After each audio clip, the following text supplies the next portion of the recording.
歡迎光臨 Super 廚房，請點讚、分享同埋訂閱。今日係整呢個蘿蔔糕，乾瑤柱預先浸軟，撕成條狀，瑤柱水保留備用。蘿蔔清洗乾淨，一半去皮。去皮之後，將蘿蔔刨絲，將另一半去皮，沖洗乾淨之後，跟住就切粗條，將蘿蔔絲同埋蘿蔔粗條放置一旁備用。冬菇、蝦米預先浸軟，將蝦米切粒狀，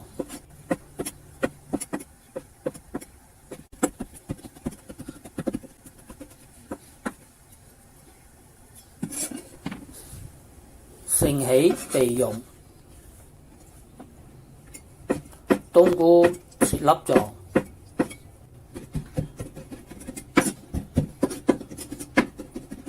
盛起備用。臘腸飛水之後，一條就切開一半，跟住再一開三，跟住就切粒狀。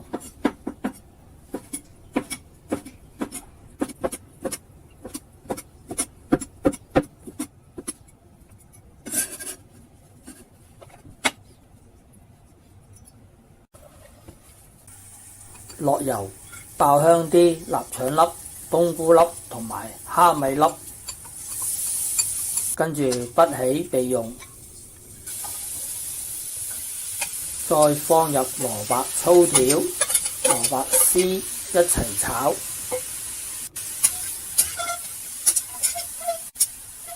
等到啲蘿蔔炒軟咗啦，我哋加入乾瑤柱水一齊炒，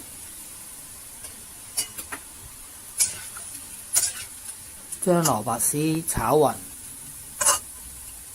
加入一半已爆香嘅冬菇粒、蝦米粒、臘腸粒一齊炒，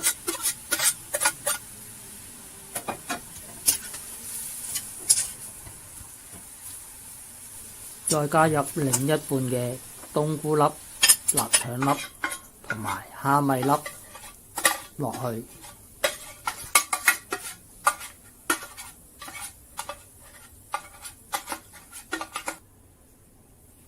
再加入一半嘅乾瑤柱絲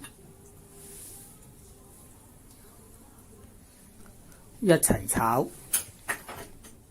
炒咗一陣，轉慢火，加入2茶匙嘅粟粉，加少少糖、少少鹽，同埋大約100克嘅粘米粉落去，一齊兜亂。假如發現啲粉漿太結，可加入少量熱水落去一齊炒。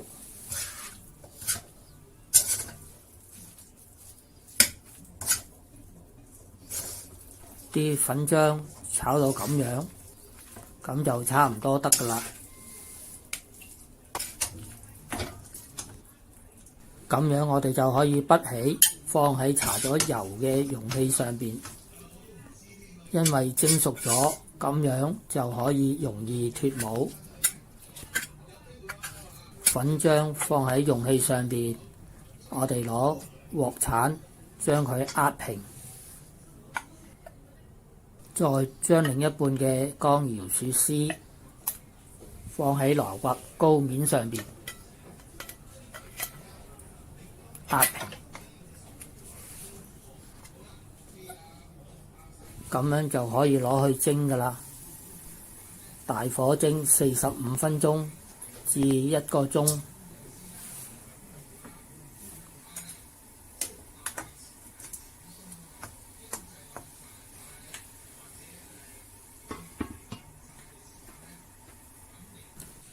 好啦，過咗45分鐘啦，我哋打開個蓋，睇下啲蘿蔔糕熟唔熟。我哋揾牙籤測試，發現啲牙籤冇黐住啲粉漿，咁即係代表蘿蔔糕已經蒸熟咗啦。將蘿蔔糕放喺雪櫃一晚，第日攞出嚟切開，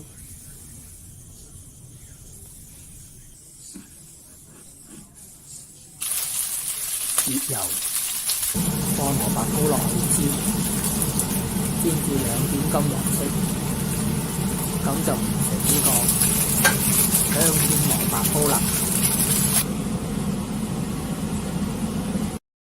睇完片之後記得俾 like、分享同埋訂閱。我仲有大量嘅煮餸影片，可以登入下邊 info box 參觀。